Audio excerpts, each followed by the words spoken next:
Hey there, I'm Lucy Folk. I'm the founder and creative director of my brand.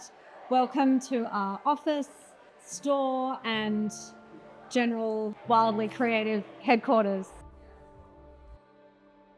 I first realised this was something I wanted to do when I started to make jewellery as a teenager. I did a class after school once a week with a dear friend of mine, and we learnt how to make the basics, and being able to wear something you create was like quite powerful. I really learnt that it was my passion. This is our warehouse.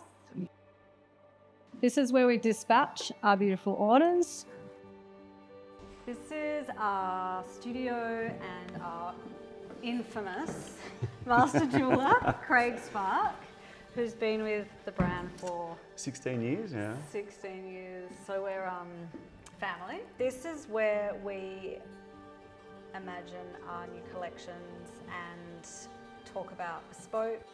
All the jewels are made over here. Here's Jordan, our other jeweller. But this is where we make all the bespoke. We have a ritual before we start. We need to cleanse the space. Before we start every ring.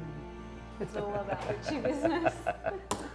The really amazing thing about our bespoke service is that I meet the customer, I go through the design process, I source the gems, and then I make it here. And then I also hand over the piece in person to make sure that the client's happy. And I think that's a really, a part of the business that I love. I think what Lucy and I are passionate about, right?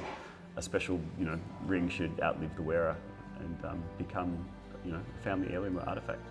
Like when I first started, I had an exhibition called Nibbles, and it was kind of a bit absurd. Like I made a corn chip that was solid silver to scale that actually Snoop Dogg ended up wearing. So it's always been quite joyful and a bit tongue-in-cheek, but now I feel like we're really at a different level. And I think that joy comes through in the work. Yeah.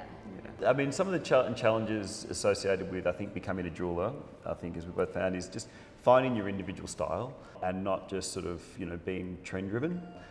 The best thing you can ever do is be true to yourself and true to your style. And I think Lucy's always been very good at that. And I think no matter what, I think with a jeweler's eye, no matter what you do, whether it's homewares or apparel or whatever, you're very focused on the detail. And I think the world's the oyster, really.